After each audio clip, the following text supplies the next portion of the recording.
সংবাদ প্রকাশের পর অসুস্থ শরীফুলের পাশে দাঁড়ালেন ময়মনসিংহের ভালুকার ফখরুদ্দিন আহমেদ বাচ্চু।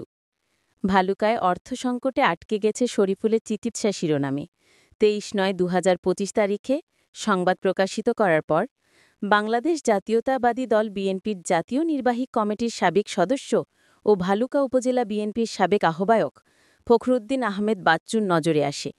পরে শুক্রবার দুপুরে দলের নেতাকর্মীদের সাথে নিয়ে ছুটে যান অসুস্থ শরীফুলের নিজ বাড়িতে। সড়ক দুর্ঘটনায় আহত শরীফুলের জীবন যখন ক্রমাগত এগিয়ে যাচ্ছিল মৃত্যুর দিকে, অর্থ সংকটের কারণে হচ্ছিল না উপযুক্ত চিকিৎসা, তখনই অসুস্থ শরীফুলের চিকিৎসার সমস্ত দায়িত্ব বহন করেন ফখরুদ্দিন আহমেদ বাচ্চু।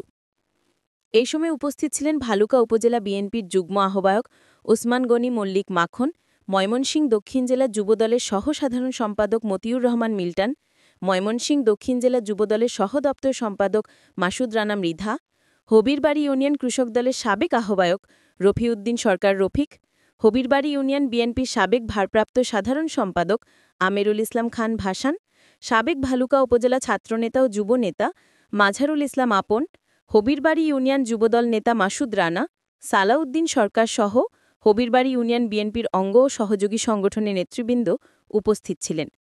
এই সময় উপস্থিত এলাকাবাসী জানান, দোলনা থেকে কবর পর্যন্ত যাকে পাই তিনি আমাদের ভালুকার মানুষের সাহসের বাতিঘর ফখরুদ্দিন আহমেদ বাচ্চু সাহেব।